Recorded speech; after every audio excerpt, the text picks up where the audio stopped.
तो बच्चों हम लोग क्लास कर रहे थे ज्योग्राफी का तीसरा लेक्चर कंप्लीट हो चुका था और ये हम लोग का ज्योग्राफी का चौथा लेक्चर है हम लोग का ज्योग्राफी का। और बिहार पुलिस की क्लास कर रहे हैं आप लोग। ऐसे ये बिहार एसआई में भी पूछा जाता है क्वेश्चन में, और अदर कोई भी कॉम्पिटिटिव एग्जाम में भी आपके क्वेश्चन आते हैं। ठीक है, केवल एक बिहार पुलिस से संबंधित नहीं। लेकिन अभी बिहार पुलिस की वैकेंसी चल रही है और इसकी तैयारी हो रही है, इसलिए आपको हम ये एक वीडियो बना रहे हैं। ज्यादा लंबा वीडियो नहीं है, 4 मिनट 5 मिनट का वीडियो है, आप अच्छे से देखिए। और आप जब प्रैक्टिस सेट को बनाइएगा तो वहां पे सारे क्वेश्चन आपको उससे उस प्रैक्टिस सेट में आपको सभी क्वेश्चन दिखाई देंगे। मेरे यहाँ जो क्लासेस चल रही है, बिहार पुलिस की जो बैचेज चल रही है, वो हम लोग प्लेटफॉर्म की ही तैयारी करा रहे हैं। इसी बुक से तैयारी करा रहे हैं जो एग्जाम में 2010 से 2022 तक जितनी भी क्वेश्चन हैं ये सारी कंप्लीट हो रही है तैयारी। चलिए अब स्टार्ट हो रही है। अब हम लोग पढ़ने वाले हैं मंदाकिनी के बारे में। देखते हैं मंदाकिनी क्या है। मंदाकिनी को हम लोग मिल्की वे कहते हैं, मिल्की वे। ठीक है, अब मंदाकिनी क्लास। हमारा अपना सूर्य जिस आकाश गंगा में है उसे मंदाकिनी कहते हैं। हमारा जो अपना सूर्य है, हमारी जो सूर्य जिस सूर्य से हमें प्रकाश मिलता है, ऊर्जाएं मिलती हैं, ठीक है ना। और ये सूर्य कहाँ पे है, किस आकाश गंगा में? मंदाकिनी में है। ठीक है, एग्जाम में याद रखना है कि हमारी सूर्य इसी मंदाकिनी में है। इसे दुग्ध मेखला भी कहते हैं। किसको दुग्ध मेखला? दुग्ध मेखला, मंदाकिनी को ही दुग्ध मेखला भी कहा जाता है। मंदाकिनी का आकार कैसा है? सर्पिलाकार है, याद रखना।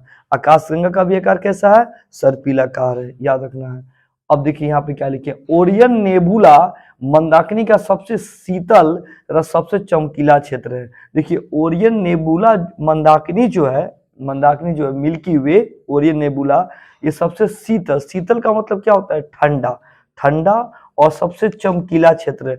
चमकीला मतलब ये ब्राइट, इसके अंदर ब्राइटनेस बहुत ज्यादा है, बहुत ज्यादा ये चमकता है। ठीक है, इसकी 3 घूर्णनशील भुजाएं होती हैं। घूर्णनशील का मतलब होता है घूर्णन करना, घूमना। ठीक है, इसकी 3 घूर्णनशील भुजाएं होती हैं। नए तारे बाहरी भुजा पर रहते हैं। जितने नए तारे बनेंगे ना, नए तारे, जो भी नए तारा का निर्माण होगा, विकास होगा, वो कहाँ होंगे? तो बाहरी भुजा पे होंगे। ठीक है, सूर्य भी बाहरी भुजा पर रहता है। हमारा जो सूर्य है वो कहाँ रहता है? वो बाहरी भुजा पे होता है। ठीक है ना। आइए, तारे अपनी अंतिम अवस्था में केंद्रीय भुजा में प्रवेश कर जाते हैं। आपसे पूछा जाएगा कि तारे जब अंतिम स्थिति में आते हैं वो कहाँ चले जाते हैं? तो वह केंद्रीय भुजा में प्रवेश कर, केंद्रीय का मतलब क्या होता है? केंद्र, अंदर, उसके बीच, सेंटर में प्रवेश कर जाते हैं। अब आप सोचोगे तारे क्या होते हैं, तो तारे कैसे बने हैं? तारे कैसे बने हैं? ठीक है, तारे कितने प्रकार के होते हैं, इनके वीडियो डाल दी गई है, आप उसको ध्यान से देख के समझ सकते हैं कि तारे के बारे में। चलिए आगे बढ़ते हैं, देखते हैं यहाँ पे ध्यान से।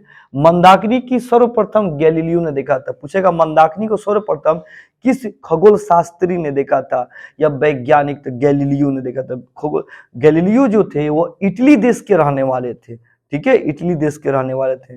वो वैज्ञानिक भी थे, फिजिक्स के विद्वान भी थे, और प्लस ज्योग्राफी के खगोल शास्त्री भी थे वो। ठीक है, सूर्य अपनी मंदाकिनी का चक्कर एंटी क्लॉकवाइज लगाता है। बहुत इंपॉर्टेंट क्वेश्चन, सूर्य अपनी मंदाकिनी का चक्कर लगाता कहाँ है? तो एंटी क्लॉकवाइज में घूमता है। ठीक है, अब सवाल ये है कि सूर्य जब घूमता है तो वो कितने स्पीड से घूमता है? तो 250 किलोमीटर पर सेकेंड, मतलब 1 सेकेंड में यह 250 किलोमीटर की दूरी तय करता है। या आप कह सकते हो चक्कर लगाता है, मतलब 1 सेकेंड में इसकी स्पीड बताई जा रही है कि 1 सेकेंड में यह 250 किलोमीटर का क्या करता है? चक्कर लगाता है। सूर्य को एक चक्कर लगाने में 25 करोड़ वर्ष लग जाता है। अब सवाल ये आएगा, सूर्य को एक चक्कर पूरा करने में कितने वर्ष लग जाते हैं? तो 225 करोड़ वर्ष लग जाते हैं। सूर्य जिस आकाश गंगा में है ना, उसका नाम क्या है? मंदाकिनी। और मंदाकिनी के कौन जगह पे है? तो बाहरी भुजा पे है, बाहरी भुजा पे है। और वहां इसको चक्कर लगाने में कितना समय लगता है? तो सबसे पहले यह 1 सेकेंड में 250 किलोमीटर की दूरी तय करता है, और इसको एक चक्कर पूरा करने में 25 करोड़ लग जाता है। एक चक्कर पूरा करने में इसको 25 करोड़ लग जाता है, याद रखिएगा। इसे ब्रह्मांड वर्ष भी कहते हैं। पूछ देगा ब्रह्मांड वर्ष क्या होता है? तो सूर्य का एक चक्कर, सूर्य किसका चक्कर लगाता है? अपनी गैलेक्सी का। अपनी गैलेक्सी का, जिस गैलेक्सी में वो मंदाकिनी में है, उसमें वो चक्कर लगाता है, ठीक है। जब वहां वो चक्कर लगाएगा, उसी चक्कर को क्या बोलते हैं, ब्रह्मांड वर्ष कहते हैं, ब्रह्मांड वर्ष बोलेंगे उसको। आइए, मंदाकिनी के केंद्रीय भाग को बल्ज कहते हैं। मंदाकिनी के केंद्रीय भाग को पूछा जाए क्या कहते हैं, तो बल्ज कहते हैं। तो अभी हमने क्लास क्या किया, मंदाकिनी के बारे में पढ़ा। हमारा अपना सूर्य किस आकाश गंगा में है, मंदाकिनी में है। और कहां पे है, तो वो मंदाकिनी के बाहरी भुजा पे है। समझ में आ गया। और जब तारों का जीवन काल समाप्त हो जाता है तो कहां चले जाते हैं, मंदाकिनी के केंद्रीय भाग में चले जाते हैं।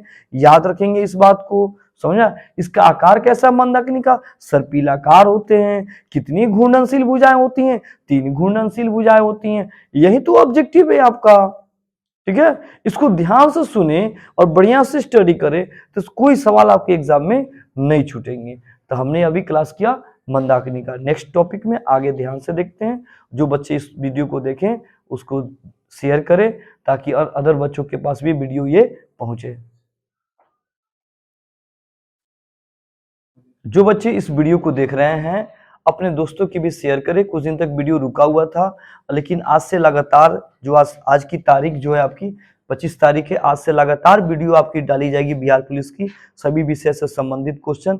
और अपने दोस्तों के पास जरूर शेयर करें और क्लास करें। हमें आशा है कि आपको ये वीडियो समझ में आया होगा और अपने दोस्तों के पास आप शेयर किए होंगे, ठीक है। और अगर कोई इसमें कोई ट्रबल हो या समझ में नहीं आए तो आप मैसेज कीजिए, आपको अच्छे से समझाए जाएंगे वीडियो में, और ताकि आपको किसी तरह का कोई प्रॉब्लम ना हो। दूसरा चीज, अगर लाइट की प्रॉब्लम होगा तो उस लाइट की प्रॉब्लम को बहुत जल्दी उसको दूर किया जाएगा। अगर कहीं कोई वर्ड समझ में ना आए तो हम उस वर्ड को बोल भी दे रहे हैं, और धीरे धीरे ये इसकी प्रक्रिया है, थोड़ा लाइटनेस की जो प्रक्रिया ये भी आपकी दूर होगी। जय हिंद सभी बच्चों को।